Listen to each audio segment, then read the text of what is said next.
धाव काट्यांवरती दूर दूर चाले वाट असे तुझ्या जन्मी साता अशी जन्माची ही गाठ असे तुझ्या जन्मी साता अशी जन्माची ही गाठ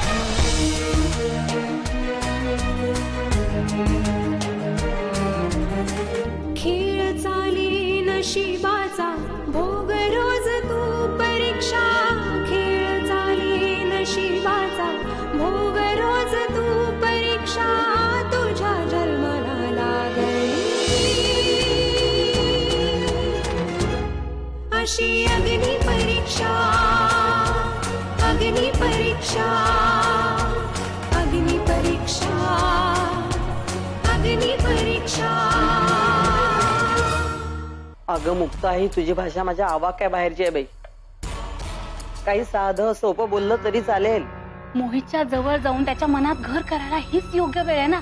माणूस हा नेहमी दुसऱ्याच्या हिशोबाने जगत असतो।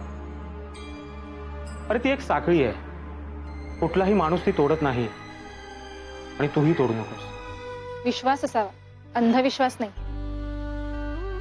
बघ, जोपर्यंत आपण विश्वास ठेवत नाही ना तोपर्यंत आपल्याला कळत नाही की हा विश्वास आहे की अंधविश्वास। माफ कर मला, पण मी राधाला विसरू नाही शकत। हवं तर याला माझा मूर्खपणा समज।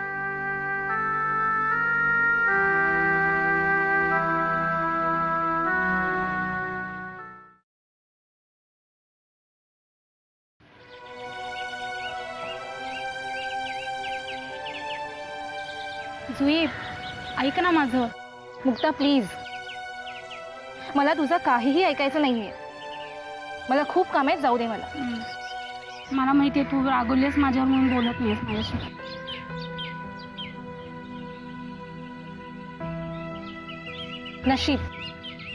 नशीब तुला तेवढं तरी कळलं। प्लीज आता तरी माझ्याशी बोलण्याचा प्रयत्न करू नकोस। अगं पण एवढी काय रागवतीस जुई तू? तुझ्यासाठीच केलं ना हे सगळं? माझ्यासाठी? तुम्ही माझ्यासाठी हे केलं? अगं तुमच्या अशा वागण्यामुळे ज्याच्यावर मी प्रेम करते ना त्याच्याशी मी आज नजर देखील मिळवू शकत नाही। गुन्हा केल्यासारखं वाटतंय मला, अपराधासारखं वाटतंय। वणवा पेटला यात वणवा, आणि तू कितीही विझवण्याचा प्रयत्न केलास ना तरी विझणार नाही येतो। मग अर्ध रान वाचवण्यासाठी तरी माझं आई बघ,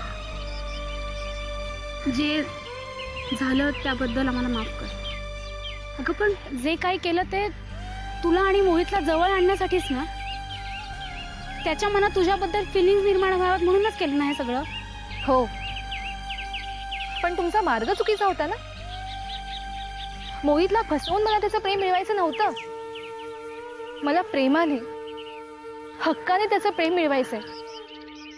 मला माझा नवरा मिळवायचंय। हो ना, मग हे बघ, एकदाच मला माफ कर प्लीज।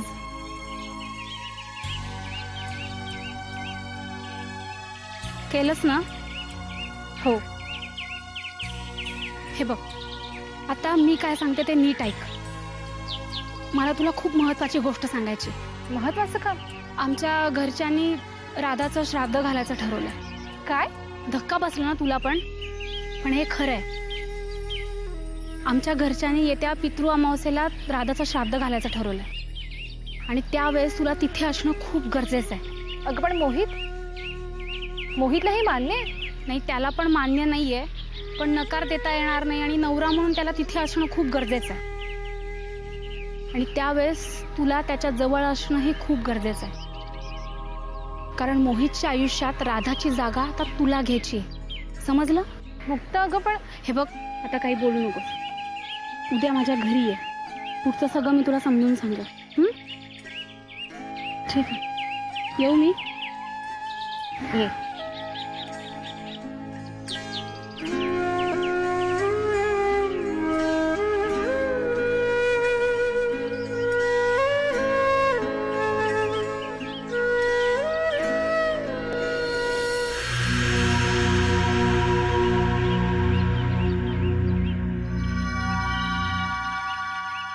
काय झालं राधा? कसला विचार करतेस तू? राधाबद्दल.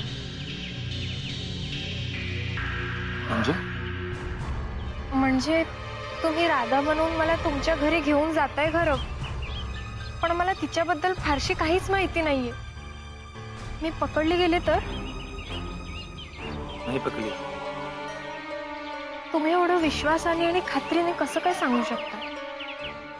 कारण तू अगदी हुबेहूब राधासारखी दिसतेस. अगं मी जेव्हा तुला पहिल्यांदा पाहिलं ना, तेव्हा मी सुद्धा फसलो होतो. असं वाटलं होतं की राधा झालेल्या अपघातातून वाचली असेल आणि मोहितचा राधा परत येईल हा जो विश्वास आहे तो खरा झाला असेल. पण 2 दिवस असा विचार केला की तू राधाच आहेस म्हणून. पण जेव्हा तुझ्या आजोबांशी बोललो तेव्हा खात्री पटली की तू राधा नाहीस, मीरा आहेस.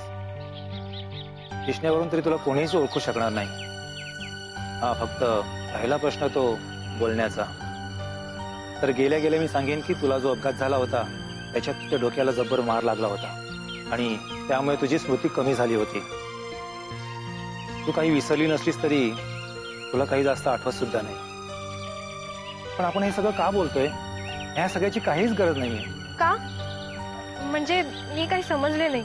राधा गेल्याचं दुःख सगळ्यांनाच होतं, पण तुला पाहिल्यावर राधा जिवंत असल्याचा जो आनंद त्यांना होईल त्यामुळे तू खरी आहेस की खोटी आहेस असं तुला कोणीही पारखून बघणार नाहीये.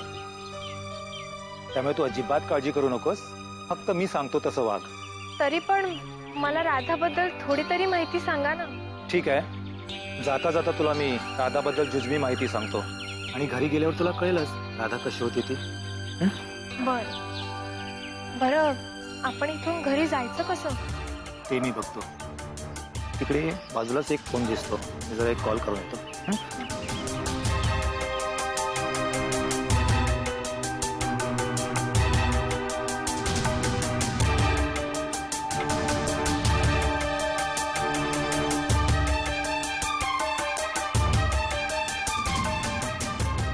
हॅलो मोहन, विक्रम बोलतोय.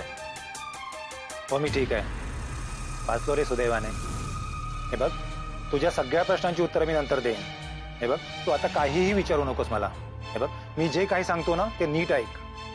हो, मी सांगतो त्या पत्त्यावर गाडी पाठव. आणि हे बघ, कॅश पाठवायला विसरू नको ड्रायव्हर सोबत. हां, हे बघ, मी तुला ऑफिसच्या बाहेर भेटतो. हो. अरे सध्या माझ्याबद्दल कुणालाही काही सांगू नकोस, कळलं? नाही तर तू कुठे पण बघशील. सध्या काही सांगू नकोस कुणाला तू. मी तुला भेटल्यावर सगळं सांगेन, ठीक आहे? हे बघ मोहन, आपले दिवस फिरले रे आता. चल, तुला भेटल्यावर सगळं काही सांगतो. गाडी पाठव लवकर, मग बघू. ठीक आहे.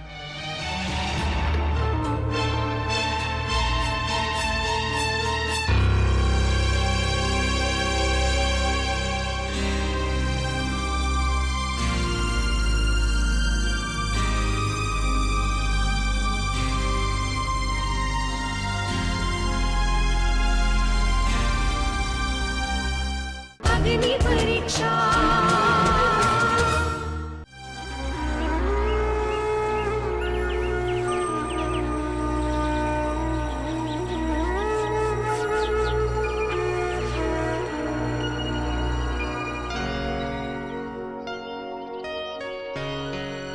मोहित,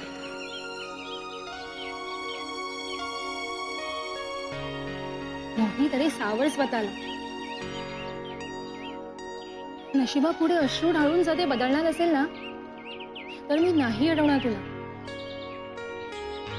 तरी पण आलेल्या भाग्याला सामोरं जाण्याचाच शहाणपण आहे. तेच तर करतो. एवढं सोपं नाही पण प्रयत्न करतो. नाही, खरंच अशी वेळ येऊ नये कोणावरच. मोहित, अरे आता सारखी बोलायची.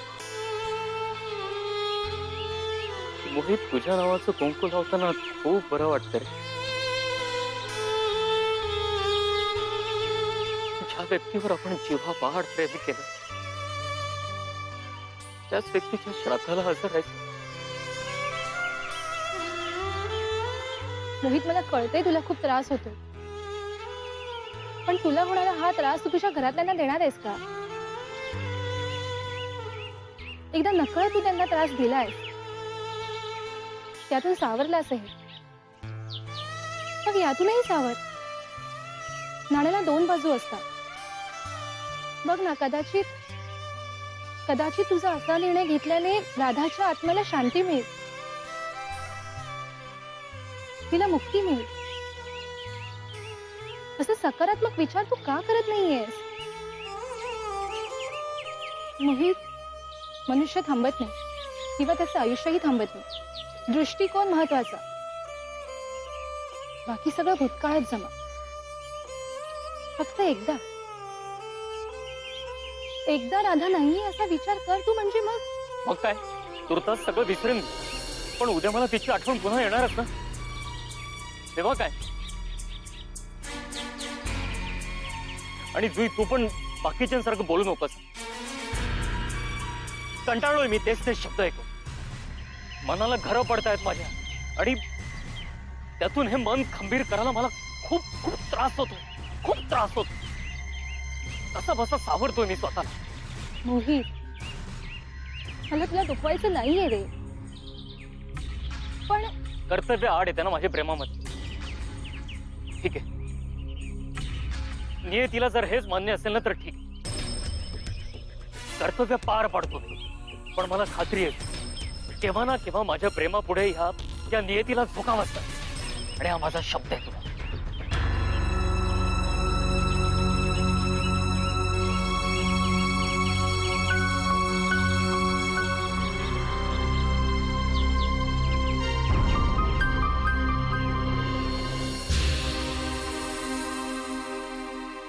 तू इथे बसलीस हो?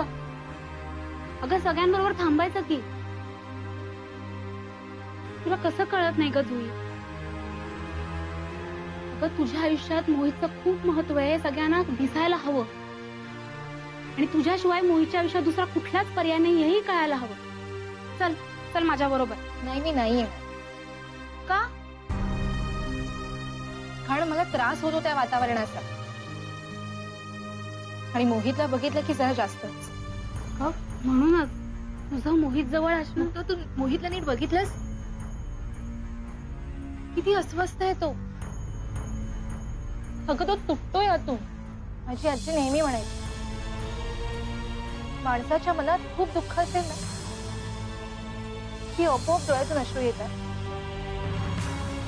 अगं मोहितच्या मनातही असंच दुःख दडलंय, पण तो लपवतोय आपल्यापासून. मग त्याचे अश्रू तुला पुसायचे, आणि त्याच्या मनातलं दुःख फक्त तू एकटीच दूर करू शकतेस. अगं पण मोहितची अवस्था बघू. हे बघ जुई, त्याच्या मनात जर सतत असं दुःख राहिलं ना तर तो एक दिवस परत स्वतःला संपवण्याचा प्रयत्न करेल. आणि असं जर व्हायला नको असेल ना तर तुझं त्याच्याजवळ असणं खूप गरजेचं आहे. सतत त्याच्या आसपास थांब, त्याला राधाची आठवण सुद्धा येऊन देऊ नकोस. नाही मुक्ता, मोहित राधाला विसरणं अशक्य आहे, आणि मी राधाची जागा घेऊ नाही शकत. अगं मी तुला राधाची जागा घे असं म्हणतच नाहीये. बघ, त्याच्या मनात तुझी अशी खास जागा निर्माण कर, आणि इतरांच्या मनामध्ये सुद्धा. त्याच्यामुळे तुझं आणि मोहितचं लग्न व्हायला मदत होईल, आणि नंतर तू मोहितला आधार देऊ शकतेस ना. मुक्ता, अगं पण गप्प बस आता. किती वेळा तुला सांगायचं ग तुझी, कळत कसं नाही तुला?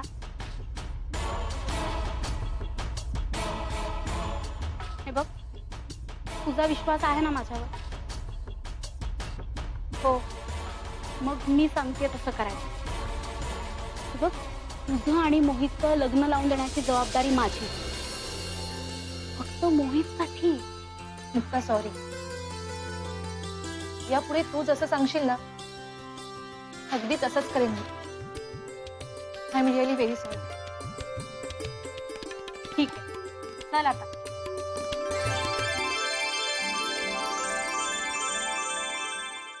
अग्निपरीक्षा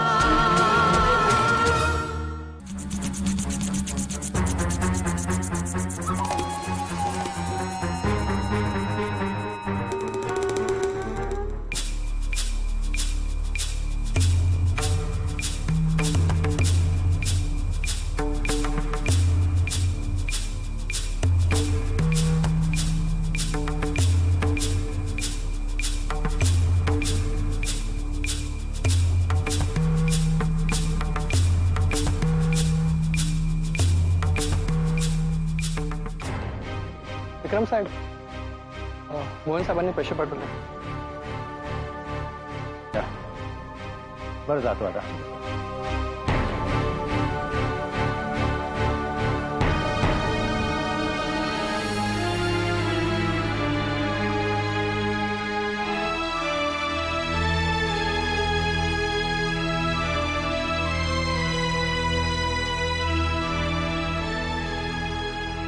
जुई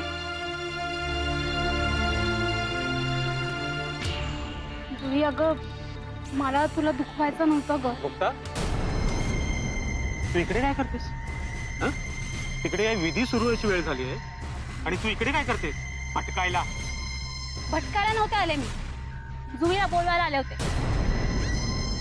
आणि तुम्ही पण आत्ताच येता ना इथे? मला बोलता येते चोरते सोरणवर शिरजोर. मुक्ता बोलताना जरा विचार करून बोलत जा. कमीत कमी वेळेत आणि प्रसंगाचं तरी भान ठेव. तुझ्यासाठी हा आनंदाचा दिवस असतो, आमच्यासाठी नाही. तुम्ही माझ्या सोबत वाकड्यात बोलू नका. मुक्ता ग काय अगं इथे तरी भांडू नकोस. आणि दादा तुम्ही तरी नरमाई नाही घ्या.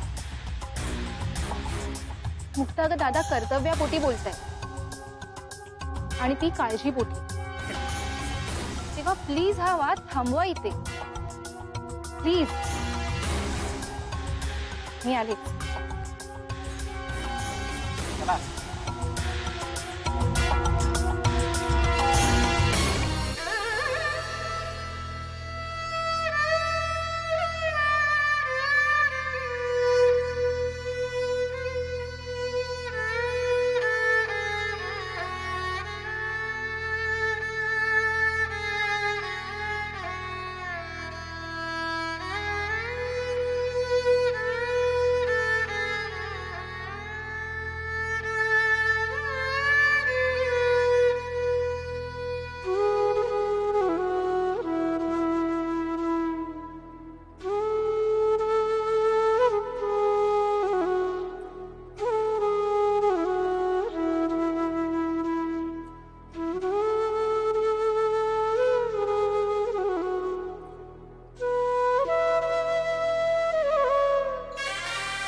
तुमच्यापैकी श्रद्धाला कोण बसणार आहे? तुम्ही बसणार आहे का?